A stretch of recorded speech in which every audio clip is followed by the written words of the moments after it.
네, 안녕하세요. 학생공감학원에서 심석고 1학년 공통수학원 지도하고 있는 부원장 이수영이라고 합니다. 우리 아이들 입학한 지 얼마 안 된 것 같은데 벌써 중간고사가 전부 마무리가 됐어요. 특히 수학시험을 중간고사 기간에 가장 마지막에 봤던지라 아이들이 좀 많이 힘들었을 텐데 그래도 끝까지 최선을 다해서 시험에 응시해준 모습이 참 기특했습니다. 이번 우리 아이들 시험 문제 어땠는지, 그리고 어디서 많이 나왔는지, 예상 등급 커서 어떤지, 앞으로 공부 방법은 어떻게 될 건지에 대해서 학생분과 학부모님께 간단하게 소개해드리고자 이 영상을 찍게 되었습니다. 자, 그러면 이번 시험 난이도에 대해서 말씀을 드려볼게요. 대부분의 문항이 평이한 수준이라고 되어 있죠.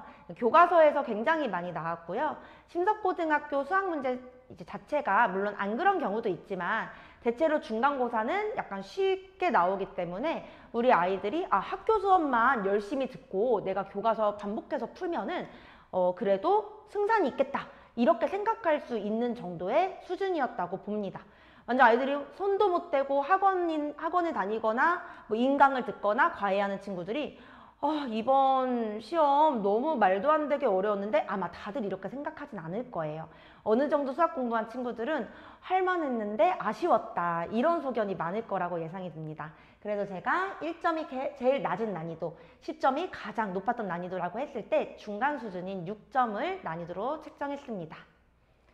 자, 예전 9등급제의 3등급 아이들, 지금은 2등급 중반 아이들 느낌에는 아마 1페이지의 킬러 문제가 좀 나왔어요. 제가 저희 학원 다니는 아이들한테는 많이 얘기해주는 편인데 심석고 같은 경우는 킬러 문제가 곳곳에 들어있기 때문에 어디서 나올지 몰라요. 1페이지에서 제일 어려운 문제가 2개가 숨어있을 수도 있는 거고 마석고와는 다르게 마석고 같은 경우는 무조건 제일 쉽다가 뒤로 갈수록 어려워지거든요. 그래서 마석고 학생들은 가장 이제 그러니까 이제 등급이 낮은 학생들을 제가 지도할 때는 그냥 객관식 마지막 3문제는 보지 말고 앞을 다 맞춰라 이렇게 지도하기도 해요. 근데 심석고 아이들은 어디서 나올지 모르기 때문에 이 킬러 문제에 대비를 해야 되고 킬러 문제가 어디서 나오는지 모른다. 내가 못 풀 수도 있다. 이 생각을 항상 하고 있어야 되고요.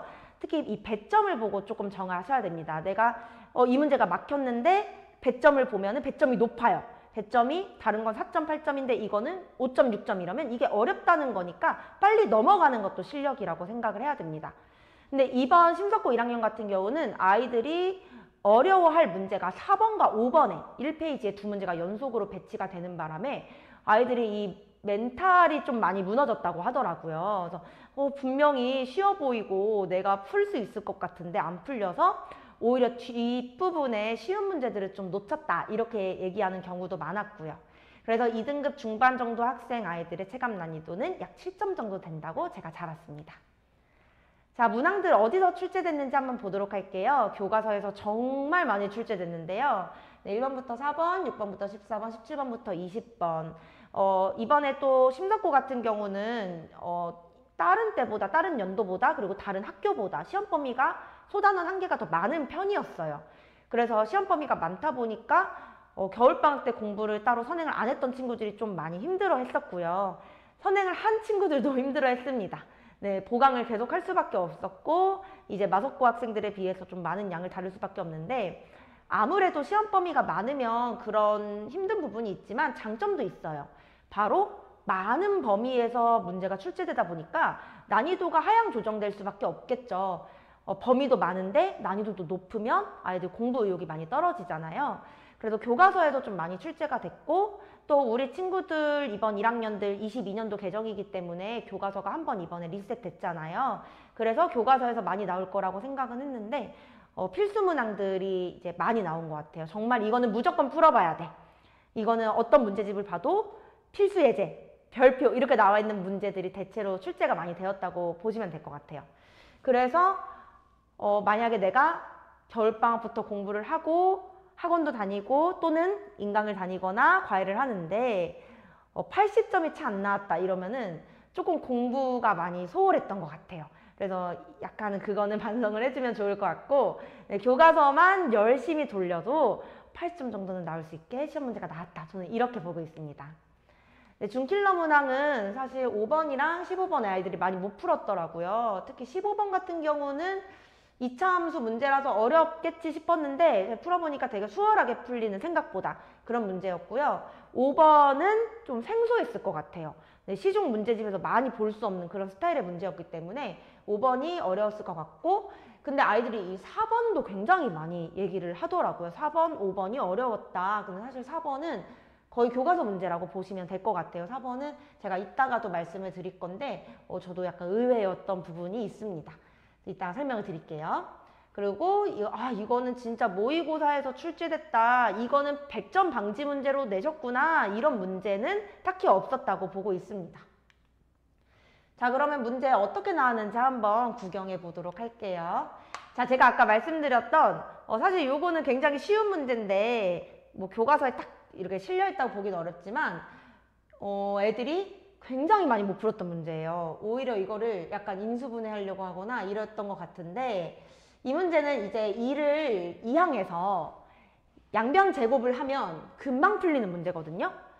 근데 이 문제가 제가 왜 의외였냐면 이게 사실 중3 때 루트를 처음 배우면서 많이 다루는 문제입니다. 그래서 고1 수준이라고 딱 보기보다는 아마 이번에 시험 친 중3 애들이 더 익숙하지 않았을까 싶어요. 그래서 원래는 여기가 루트 2i 이렇게 해서 허수가 많이 나오거든요. 허수는 고1 때 배우는 내용이니까 여기를 이제 복소수로 해가지고 많이 나오는 편인데, 그걸 복소수가 아니라 이제 물론 무리식도 복소수긴 하지만 이제 무리수를 이용해서 이렇게 나온 게 조금 의외였습니다. 네, 이거는 그래서 고1 학생들은 왜 이게 단순 문제만 약간 세뇌적으로 풀다 보면은 봤던 스타일이 아니니까 까먹은 거죠. 그러니까 오히려 중3 수준에 약간 맞는 문제라고 볼 수 있어요. 어떻게 보면 거저준 문제긴 한데 많이 점수가 나간 것 같더라고요. 자, 그럼 다음 문제 볼게요.